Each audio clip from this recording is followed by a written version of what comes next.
जय हिंद दोस्तों, स्वागत है आप सभी का एक बार फिर से अपने यूट्यूब चैनल 7 स्टार फौजी पे।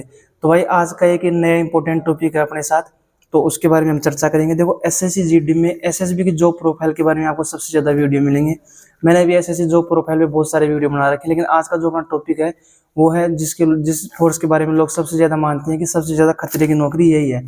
तो आज हम कौन से फोर्स के बारे में बात कर रहे हैं, वो है सीआरपीएफ। सीआरपीएफ सबसे खतरे की नौकरी क्यों है, इसमें सैलरी कितनी मिलती है, ट्रेनिंग में कितनी सैलरी मिलती है, ट्रेनिंग के बाद कितनी सैलरी मिलती है, और आप इसके सीआरपीएफ में आने के बाद कौन कौन से कमांडो में आप जा सकते हैं, इसके बारे में आज हम टॉपिक वाइज पूरी चर्चा करेंगे। तो देखो सीआरपीएफ सबसे खतरे वाली नौकरी क्यों है, सैलरी कितनी मिलती है, कोबरा एनएसजी एसपीजी कैसे बनेंगे, ज्वाइन करने पर आपको क्या क्या मिलेगा। ठीक है, ड्यूटी इसमें कौन कौन सी होती है, इलेक्शन ड्यूटी नक्सल ड्यूटी कौन कौन सी होती है, सैलरी ट्रेनिंग में कितनी मिलती है, आफ्टर ट्रेनिंग सैलरी आपको कितनी मिलेगी, फैमिली लाइफ आपकी कहाँ, मतलब फैमिली आप क्वार्टर में आपको कितने मिलेंगे, कहाँ मिलेंगे। कई जगह ऐसी हैं जहाँ क्वार्टर मिलते हैं, जहाँ क्वार्टर नहीं मिलते हैं। दूसरी बात, सीआरपीएफ में रिस्क कितना है, इसके बारे में हम बात करेंगे। ठीक है, इसमें पेंशन कौन सी है, उसके बारे में हम बात करेंगे। ठीक है, ट्रेनिंग कितने महीने की होती है, कितने दिन का छुट्टी मिलती है, उसके बारे में हम बात करेंगे। टीए प्रमोशन कितना होता है, उसके बारे में हम बात करेंगे। तो देखो मैंने इसके लिए पूरा मतलब टॉपिक वाइज पूरा बना रखा है आपके लिए कि क्या क्या होता है, क्या क्या नहीं होता है, फिर इसमें आपको नंबर वाइज टॉपिक वाइज मैं आपको बता दूंगा। ठीक है, तो सीआरपीएफ के बारे में आज एक डिटेल टॉपिक वीडियो होने वाला है, और ये वीडियो थोड़ा लंबा हो सकता है, तो आप पूरा वीडियो देखना, स्किप मत करना अगर सीआरपीएफ के बारे में आपको अच्छे से जानकारी चाहिए तो। देखो सबसे खतरे वाली नौकरी, सच में ये रियल है कि सीआरपीएफ सबसे खतरे वाली नौकरी होती है, क्योंकि सीआरपीएफ में आपको सबसे खतरा मिलता है, क्योंकि नक्सल में भी सीआरपीएफ ड्यूटी करती है, जेएंडके में आतंकी के साथ भी सीआरपीएफ, वहाँ भी आतंकियों के विरुद्ध भी सीआरपीएफ ड्यूटी करती है, जो कहीं दंगे फसाद होते हैं वहाँ भी सीआरपीएफ ड्यूटी करती है। ठीक है, अब देखो सीआरपीएफ में सैलरी कितनी मिलती है। सबसे पहले हम सैलरी के बारे में बात करेंगे। देखो ट्रेनिंग में आपको जो सैलरी मिलती है, जो एसएसजीडी की जितनी भी फोर्स हैं सब में 21,700 आपका बेसिक पे होता है। ठीक है, आपका डीए होता है, जो डीए भी 50% है। उसके बाद आपका एचआरए होता है, और टीपीटी आपको टीपीटी ऑन डीए और टीपीटी आपको ट्रेनिंग में मिलता नहीं है, और अलाउंस भी आपका ट्रेनिंग में आपको मिलता नहीं है। तो ये मान के चलो आप ट्रेनिंग टाइम पे आपको कम से कम 32,000 आपके मतलब 32,000 के करीब आपकी इन अकाउंट क्रेडिट सैलरी आपकी मिल जाएगी। आफ्टर ट्रेनिंग कितनी मिलती है सैलरी, उसके बारे में हम बात करते हैं। तो देखो आफ्टर ट्रेनिंग आपको सैलरी मिलती है लगभग, अब लोग बोलते हैं सर सीआरपीएफ में सबसे ज़्यादा सैलरी है। भाई देखो सीआरपीएफ में ये नहीं कि सीआरपीएफ में सबसे ज़्यादा सैलरी है, सीआरपीएफ की ज़्यादातर बटालियन में सबसे ज़्यादा सैलरी है, क्योंकि सीआरपीएफ की ज़्यादातर जो बटालियन है वो नक्सलाइट एरिया में है, जेएंडके में है, तो वहाँ पे उनको रिस्क होता है, तो वहाँ उनको रिस्क अलाउंस ज़्यादा मिलता है। ये नहीं है कि सीआरपीएफ में सबसे ज़्यादा सैलरी है, सीआरपीएफ में सबसे ज़्यादा नहीं है, सीआरपीएफ के सबसे ज़्यादा बटालियन में सैलरी ज़्यादा है। ठीक है, अब देखो वहाँ पे अलाउंस कितना मिलता है, जो जैसे अगर मान लो आप नक्सलाइट एरिया में हो तो वहाँ पे आपको 21,625 अलाउंस मिलता है, जो सब पहले 17,300 था, अभी 25% बढ़ गया, तो 21,625 हो गया। दूसरी बात, जिससे थोड़ा सा उससे थोड़ा सा कम रिस्क होता है, वहाँ पे आपको मिलता है 12,500, जो पहले 9700 था, अभी बढ़ के 12,500 आपका हो गया।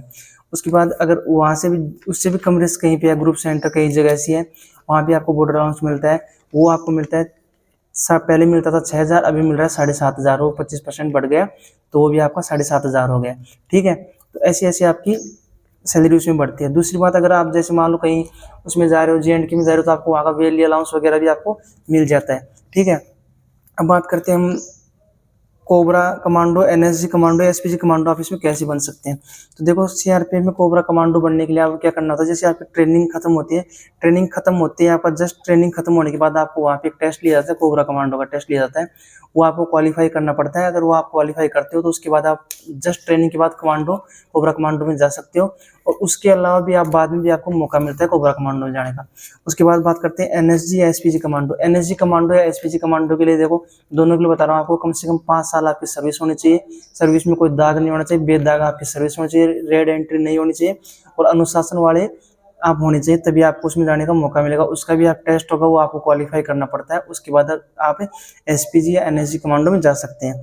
ठीक है, अब देखो इसमें ड्यूटी क्या होती है। देखो ड्यूटी होती है, इसकी सबसे पहली ड्यूटी आती है, वो रहती है नक्सलाइट एरिया में। सीआरपीएफ मेन नक्सलाइट एरिया के लिए जानी जाती है, नक्सलाइट एरिया में सीआरपीएफ की ड्यूटी लगती है, तो उसमें मैं मुख्य रूप से जो काम करते हैं वो करते हैं कोबरा कमांडो, लेकिन आपकी सीआरपीएफ की भी कुछ बटालियंस वहाँ पे हैं जो भी वहाँ पे काम करते हैं, कोबरा कमांडो भी सीआरपीएफ के ही होते हैं। ठीक है, उसके बाद आते हैं आरएएफ, जो रैपिड एक्शन फोर्स है सीआरपीएफ की, वो भी एक नक्सलाइट एरिया में, और जो स्पेशल इनकी टास्क फोर्स है। उसके बाद आती है आपकी एनडीआरएफ। ठीक है, एस ड्यूटी कौन कौन सी होती है, एनडीआरएफ में जाते हैं, एनएसजी, एसपीजी, वीआईपी ड्यूटी भी होती है, और एक महिला बटालियन भी है, अमरनाथ ड्यूटी भी होती है, वैष्णो माता की जो सिक्योरिटी में होती है वहाँ भी सीआरपीएफ होती है, कहीं दंगे होते हैं उसमें भी सीआरपीएफ होती है, आतंकी हमलों के विरुद्ध भी सीआरपीएफ जे&के में रहती है, इलेक्शन ड्यूटी भी सीआरपीएफ करती है। ठीक है, अब इसमें बता दो आपको, जैसे पहले बात करते हैं नक्सलाइट की बात कर ली, कोबरा कमांडो रहते हैं, आरएएफ की मैंने बात कर दी।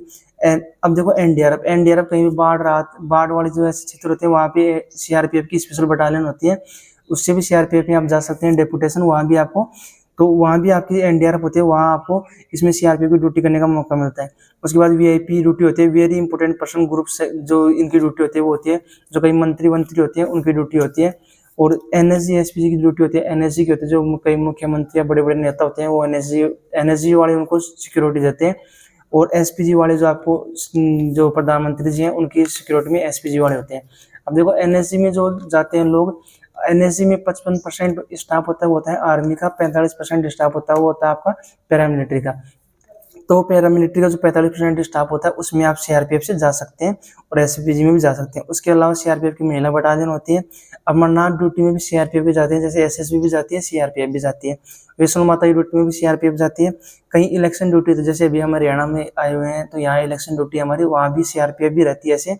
लेकिन देखो सीआरपीएफ में एक थोड़ा सा मतलब मेजर डिफरेंस है एसएसबी सीआईएसएफ इनके अलावा, सीआरपीएफ एक सेंट्रल रिजर्व पुलिस फोर्स है, तो इसमें अगर आप कहीं भी ड्यूटी के लिए जाते हो ना तो आपको अलग से कोई पैसा नहीं मिलता है। जैसे एसएसबी में हम यहाँ इलेक्शन के लिए तो हमें यहाँ पर डे का 625 रुपये टीए मिलता है, वो सीआरपीएफ में नहीं है भाई। ये सीआरपीएफ का वीक पॉइंट मानता हूँ मैं, क्योंकि सीआरपीएफ में वो टीए का जो 625 रुपये है वो पर डे का मिलना चाहिए, ये सीआरपीएफ में एक वीक पॉइंट है। ठीक है, हाँ इसके अलावा अगर इलेक्शन में जो राज्य सरकार देती है पैसा वो अलग से मिलता है। जैसे अभी राज्य सरकार जैसे कोई भी यहाँ फोर्स आई है उनको अलग से कुछ भत्ते देती है, वो अलग होता है, वो भी आपको सीआरपीएफ में कंफर्म मिलेगा। ठीक है, आतंकी हमले वहाँ होते हैं, वहाँ भी सीआरपीएफ की ड्यूटी होती है। और जो सीआरपीएफ की मेन बटालियन में ड्यूटी होती है वो होती है देखो मोर्चा ड्यूटी, वो कम से कम 8 घंटे आप मान के चलो, एक दिन की गार्ड होती है, 3 घंटे ड्यूटी 6 घंटे रेस्ट, सेम एसएसबी की तरह होता है।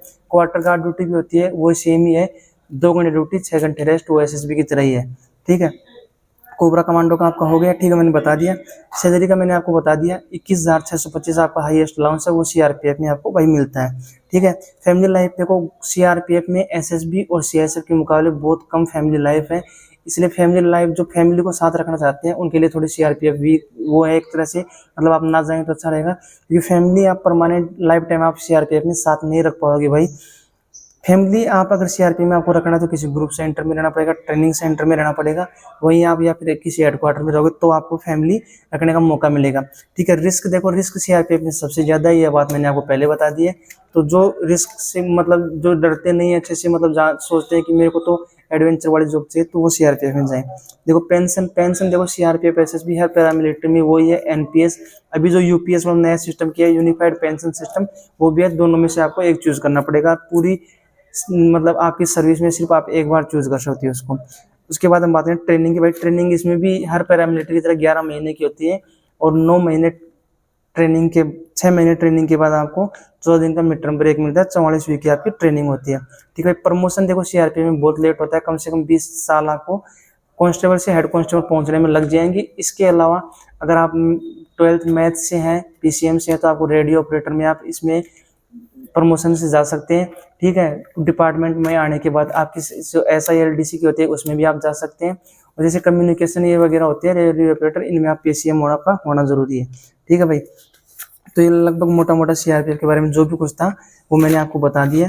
और अगर आप सीआरपीएफ से कोबरा एनएसजी एसपीजी में जाते हैं तो वहाँ भी आपको 21,625 जो आपका अलाउंस मिलता है वो भी वहाँ पे मिल जाता है।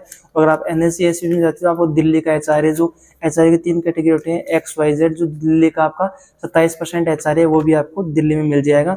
और वैसे अगर आप नॉर्मल किसी गाँव से अगर ऐसे बिलोंग करते हो तो सीआरपीएफ में हो चाहे आप किसी में भी हो तो आपको वहाँ का 9% एचआरए मिलता है। कई शहरों का 18% एचआरए है, जैसे मान लो आप किसी अच्छी सिटी में तो वहाँ का 18% एचआरए है, तो आपको वहाँ पे 18% एचआरए मिल जाएगा। आपका सैलरी आपका जो बेसिक पे का 18%, और अगर जैसे मान लो किसी मेट्रो सिटी में आप रह रहे हो जहाँ का 27% एचआरए है तो उसमें आपको 27% एचआरए मिल जाएगा। तो भाई सीआरपीएफ के बारे में जो भी मोटी मोटी बातें थी, जो भी मतलब आपके डाउट थे, A to Z डाउट मैंने क्लियर कर दिया है। अब देखो ट्रेनिंग टाइम की सैलरी मैंने आपको बता दी है, कम से कम 32,000 रुपये आपके अकाउंट में क्रेडिट होंगे। और अगर आप किसी हाई रिस्क वाली जगह पे हो तो कम से कम आप जैसे मान लो बढ़ती आफ्टर ट्रेनिंग भी अगर आप जा रहे हो कहीं भी, जस्ट ट्रेनिंग के बाद भी अगर आप जा रहे हो तो वहाँ पर अगर रिस्क ज़्यादा है 21,000 आपका अलाउंस मिलता है, तो वहाँ कम से कम आपके 50 से 52 हज़ार रुपये पर मंथ आपके अकाउंट में क्रेडिट होंगे ही होंगे। इससे ज़्यादा ही हो सकते हैं, इससे कम आपको अलाउंस नहीं मिलेगा, इससे ज़्यादा ही मिलेगा। हाँ, जैसे अगर आपको अलाउंस कहीं पे 12,500 है, कहीं 7,500 है, तो वहाँ पे आपका कम हो सकता है।